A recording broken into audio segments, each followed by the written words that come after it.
कौन जात है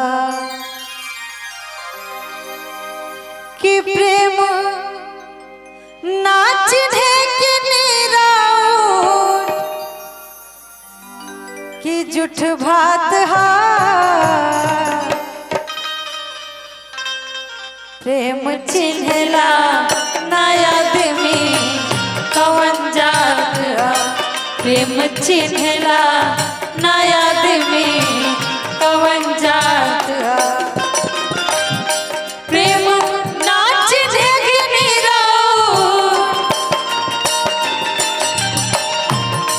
प्रेम नाच देखने कि जुठ भात हा प्रेम चिन्हला नया आदमी कौन जात हा प्रेम चिन्हला नया आदमी कौन जात हा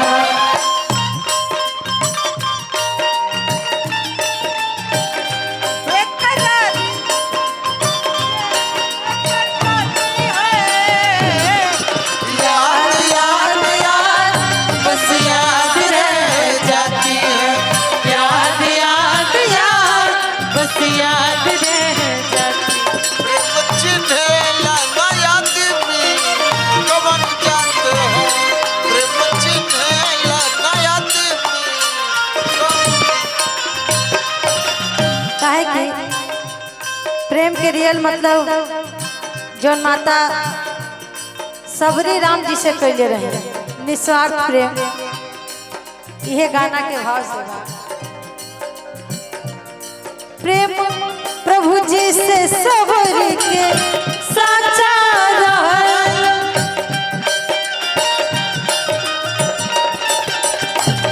प्रेम प्रभु जी से सबरी के साचा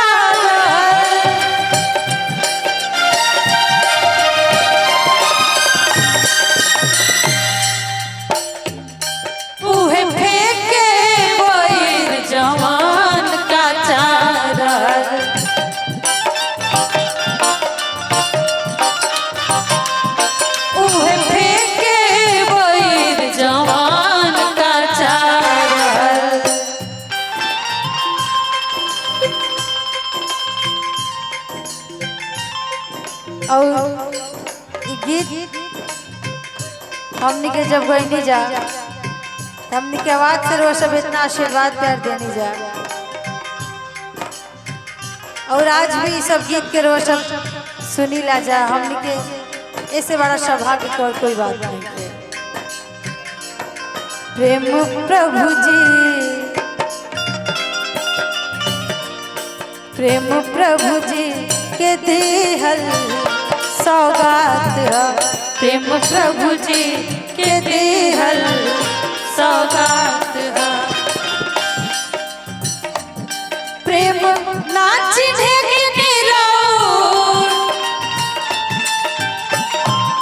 प्रेम नाच ढेके कि जुठ भात हा प्रेम चिन्हला नया आदमी कौन जात हा प्रेम चिन्हला नया आदमी कौन जात हा पूछा कौन हो तुम मैंने तुझको दिल ये दे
प्रभु जी से करे ले पावन हरि। प्रेम ऐसे नहीं होखेला। और अगर ऐसा निस्वार्थ प्यार होके तो हम तो चाहब कि दुनिया में हर आदमी प्रेम करे, ताकि बुझाए कि प्रेम के मतलब होखेला का। बात कहले करना प्यार रहो करे,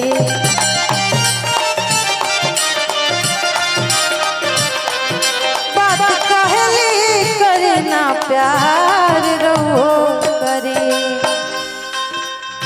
काहे कि प्रेम दुनिया, प्रेम दुनिया,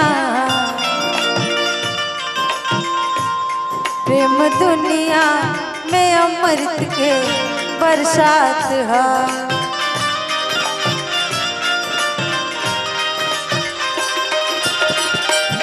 प्रेम दुनिया में अमृत के बरसात है। प्रेम चिन्हला नया में कवन जात है। प्रेम चिन्हला नया में कवन जात है। प्रेम चिन्हला